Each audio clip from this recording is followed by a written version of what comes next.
you have a lot of questions, trust the Father up above. All of his answers, they are written with truth and love. Just listen. In the Bible, you'll hear the solution. In the Bible, you'll hear the solution. Growing up in this day and age is different than before. The younger generation can choose to do many things with their time while growing up. The challenge that the youth have now, though, is figuring out which option to choose from, since there's so many things that are competing for their attention. What's the solution in this case? Let's see what some people think. What do you think the younger generation should spend more of their time doing now? Playing outside and not being so dependent on computer games. People need to spend more time interacting with each other and doing normal social things, social interactions. Get out and do things out in nature more hiking and just seeing God's creation. I think the young generation should spend most of their time at least trying to find yourself, to know what you want to do in life, and also just to be positive, have fun, but in means, within your means. It's interesting to hear what people think the youth should spend most of their time doing these days. But what if we turn that question around? If people could go back in time and relive their own youth, what would they have redone and spent most of their time doing? If you could go back in time and relive your younger years, what would you spend more of your time doing? Just doing what I love. Like now I find out that I just don't have time to do the things I really enjoyed. Studying and hanging out with my grandparents. I would have spent a lot more time playing instruments and learning how to play piano and guitar and that sort of thing. I wish I would have started that at a younger age. I would have probably made more of a commitment to what I wanted to do initially, so I could have more time to be better at what I want to do now. If I would go back to my younger years, I think I'll spend most of my time trying to prepare myself for the future, which is, getting scholarships and just preparing myself for the education-wise, and study more, and also financially to learn how to budget well. Inasmuch as some may want to change what they focused their attention on before, the best thing that we can do now is influence the youth to pick up the right solution when it comes to the challenge of what to do with their time. What's the solution? What should the youth spend most of their time doing now? Let's read it here in the Bible. In Proverbs, we'll read 4:7. This is what the Bible gives us as advice. Wisdom is the principal thing. Therefore, get wisdom, and in all you're getting, get understanding. What should the youth spend most of their time doing? Getting wisdom. The Bible reminded us that wisdom is the principal thing, so we should get it. How can the youth get wisdom today? By learning and studying. The natural reaction of others after hearing this may be that school is what they should focus themselves on now. Is school the only place where teaching and learning is done, though? What else is taught, and where is this taught that youth should devote themselves in? Let's read that here in Deuteronomy. We'll read 11:18 down to 19. It says this. So keep these commandments carefully in mind. Tie them to your hand to remind you to obey them, and tie them to your forehead between your eyes. Teach them to your children. Talk about them when you are sitting at home, when you are out walking, at bedtime, and before breakfast. What is the wisdom that is taught that the youth should spend their time focusing on? The Bible said, keep these commandments carefully in mind. Teach them to your children. Talk about them. Whose commandments are being referred to here that the youth should learn? The commandments of God. Spiritual learning is of utmost importance. What should be seen in the youth then? Going to school, learning more about God, and studying hard in these things. It might be tempting for those who are younger to only want to spend time playing games or spend most of their time with friends, but getting wisdom is the best thing to do in one's youth. Why should the youth study hard though? How does the Bible describe wisdom? Let's read that in Ecclesiastes. We'll read it in 7, and then the verse is 11. Wisdom, like an inheritance, is a good thing and benefits those who see the sun. How does the Bible describe wisdom? We should study hard because wisdom is a good thing and is beneficial to us. Oh, why is wisdom a good thing? Let's continue reading in Ecclesiastes 7. This time we'll read 12 and 19. For wisdom is a defense, as money is a defense. But the excellence of knowledge is that wisdom gives life to those who have it. Wisdom strengthens the wise more than 10 rulers of the city.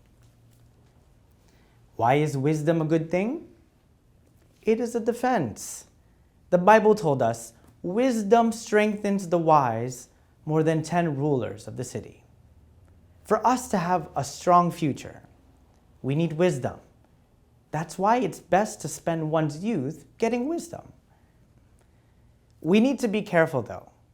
Like anything strong, we should be sure it's used for good. With that power, we should never allow that it be used for evil. When would wisdom become evil? Let's read that in Jeremiah. We'll read 9:23 down to 24. When is wisdom evil in the sight of God? The Lord says, "The wise should not boast of their wisdom, nor the strong of their strength, nor the rich of their wealth. If any want to boast, they should boast that they know and understand me, because my love is constant, and I do what is just and right. These are the things that please me. I, the Lord, have spoken." When would wisdom become evil? When we rely solely on the wisdom we've attained, also in our own abilities. If we've acquired much knowledge or wisdom in this life, we shouldn't be too proud about it. If there's something or anything that we should be proud about, what should it be? The Bible reminded us that we should boast that we know and understand God. There are times that others become so proud of a new skill and talent that they have that they spend a lot of their energy sharing it with others. Some start websites, blogs, and video channels to share their talents and skills with the world. What we should first be ready to share, though, is that we know who God is. A lot of our younger friends watching this are probably already on the right track.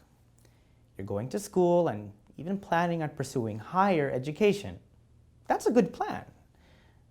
But when you go to college, there will be a lot of advice you get concerning what you need to do as a college student. Don't forget God's instruction for you as well. What's God's advice for all youth, even those who are pursuing a higher education? We'll read that in 2 Timothy. We'll read 2, and the verse is 22. This is what God's advice is for those. Flee the evil desires of youth and pursue righteousness, faith, love, and peace, along with those who call on the Lord out of a pure heart. What is God's advice for all youth? Even those who are going to college and pursuing a higher education. To flee the evil desires of youth. Why do college students need to remember that? There's a possibility that you may make friends that are part of organizations that will encourage you to do things that aren't always the right thing to do. Some of those clubs and organizations may even surround you with people who insist you to join them in doing things against God's will. What's the solution if you ever find yourself surrounded by these kinds of people? We should flee, escape. Who should you look for in those situations? Look for God. The Bible reminded us, pursue righteousness, faith, love, and peace, along with those who call on the Lord. It's not evil to learn. We just need to make sure we don't fall into sin while we gain knowledge. For all the youth who are watching this, there are many things in life that all of us will come to learn that will not only make us more wise, all of us gain understanding that will make us more confident to survive in different situations. But no matter how much knowledge and understanding we may get, who is the one we should trust and rely on? Proverbs 3:1, we'll read 5 down to 6. My son, do not forget my law, but let your heart keep my commands. Trust in the Lord with all your heart, and lean not on your own understanding. In all your ways acknowledge him, and he shall direct your paths. Who is the one that we should trust in? Even if we gain a lot of wisdom in this life, we should trust in the Lord. Did you notice what we should be careful not to do? We shouldn't lean on or trust in our own understanding. It's true, we'll learn many things that will make us confident to face many situations in life, but we should never let that be a reason to stop trusting in the Lord or to stop asking him to direct us in life. God will bring us many places and give us many experiences as well. But wherever God directs our life and whatever knowledge that we achieve in this world, what should we use our wisdom and understanding for? In 1 Corinthians 15:58, this is what's written. Therefore, my dear brothers and sisters, stand firm. Let nothing move you. Always give yourselves fully to the work of the Lord, because you know that your labor in the Lord is not in vain. What should we use our wisdom and understanding for? We should always give ourselves fully to the work of the Lord. To all our young friends joining us today, wondering what you should spend the best years of your life doing, we hope today you realize what the solution is.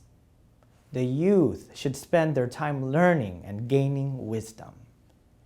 Learn as much as you can in school. Get wisdom with the experiences that God gives us in life. The solution is to make sure that we learn more about God every day, and that all knowledge we gain in this world should be used for his work. Thank you for joining us today on The Solution. We'll see you next time.